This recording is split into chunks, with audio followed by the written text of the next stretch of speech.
বাবু, আজকে কাজের মেয়েটাকে ছাড়িয়ে দিয়েছি, আজ থেকে ওই কাজ করবে, বুঝতে পারলে? তুই ওকে কাজগুলো বুঝিয়ে দিস। হ্যাঁ মা, বুঝিয়ে দিচ্ছি। বলছি এদিকে আসো একটু, তোমাকে সব কাজগুলো বুঝিয়ে দিই। হ্যাঁ তো শোনো, সংসার ঘুম থেকে উঠেই মা বাবার জন্য আগে চা বানিয়ে দেবে। বেলা 7টায় আমি ঘুম থেকে উঠি, তো সাথে সাথে আমাকে চা বানিয়ে দেবে। চায়ের সাথে সাথে আমার জন্য একেবারে জলখাবারটাও বানিয়ে দিবে। আর জলখাবারের নাস্তা সব মাই দিয়ে দেবে। আর তারপরে যখন আমি জলখাবার খেয়ে অফিসে চলে যাবো, তারপর বাকি সব কাজ করতে শুরু করে দিও। যেমন ঘর ঝাড় দেওয়া, ঘর মোছা, টয়লেট, বাথরুম, থালা বাসন ধোয়া, দুপুরে রান্না বান্না করে নেওয়া। তারপরে যখন দুপুরে রান্না বান্না হয়ে যাবে, তখন সবার যখন দুপুরে খাওয়া হয়ে যাবে, তারপরে খাওয়ার পরে তুমি খেয়ে নিও, খেয়ে নিয়ে থালা বাসনগুলো ধুয়ে নিও। আর তারপরে তুমি 1 ঘন্টা ব্রেক পাবে। আর ওই 1 ঘন্টা ব্রেক যখন পাচ্ছ, তখন তুমি তোমার যা মন চায় তাই করো। যেমন এই ধরো, পাখা নোংরা, পাখা পরিষ্কার করে নিও।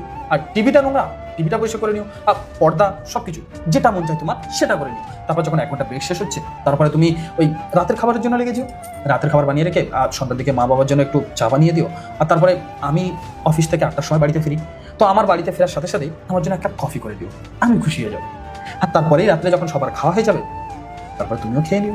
খেয়ে নিয়ে আবার সব থালা বাসন সবকিছু ধুয়ে গুছিয়ে তাড়াতাড়ি করে শুয়ে পড়ো, যাতে তোমার পরের দিন সকালে উঠলে একেবারে ফ্রেশ লাগে। ব্যাস এতটুকুই, আর কিছুই না। বাবা বলেছিল বিয়ের পর শ্বশুর বাড়িতে আমাকে নাকি রানী করে রাখবে, কিন্তু আমি তো দেখছি আমাকে চাকরানি করে রাখা হয়েছে। তোমার না একটা প্রশংসা করি, প্রশংসা হচ্ছে তুমি একটা রোবট। কারণ তোমার মা তোমাকে যেটা বললো, তুমি ঠিক সেটাই আমার কাছে এসে রিপিট করে দিলে। মানে মা যেটা বললো সেম টু সেম আমার কাছেও বললে। আর জানো তো, আমি এটা খুব ভালো করে বুঝতে পারছি যে এই বাড়ির কাজের লোকে কেন ছাড়িয়ে দেওয়া হয়েছে, কারণ আমি চলে এসেছি তাই। তার আগে বন্ধুরা, তোমার কাছে সামান্য কিছু টাকা নাকি মাকে প্রয়োজন? তার মতো যাদের মাকে প্রয়োজন তারা ভিডিওতে লাইক করে চ্যানেলটিকে সাবস্ক্রাইব করে দিবে এবং কমেন্টে আই লাভ ইউ মা বলবে। আর যদি তুমি না করো তাহলে তুমি মাকে ভালোবাসো না।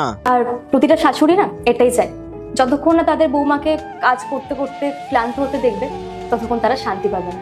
ঠিক আছে, আমি সমস্ত কাজ করে দেবো, ঘর মোছা, বাসন মাজা, কাপড় কাচা, আর ওই যে বলে না ফ্যান পরিষ্কার, টিভি পরিষ্কার, কোনো চিন্তা নেই, আমি সমস্ত কাজ করে দেবো। আর যদিও এই 9 মাসে 6 মাসে একবার আমার শরীরটা খারাপ হয়ে যায়, তখন নয় এটা একটু কষ্ট করে বলে দিও যে এগুলো তো রোজকারের নাটক, আর প্লিজ এগুলো করো না। আর যদি আমার মাঝে মাঝে ঘুরতে যেতে ইচ্ছা করে বা মুভি দেখতে যেতে ইচ্ছা করে, তখন নয় নাই বলে দিও, আমি ঠিক আবারও বুঝে যাব, কোনো সমস্যা নেই, চিন্তা করো না, আমি সব কাজ করে দেব। তুমি শুধু তোমার মাকে এটা বলে দিও যে উনি যেন খাটের উপর পায়ের উপর পা তুলে।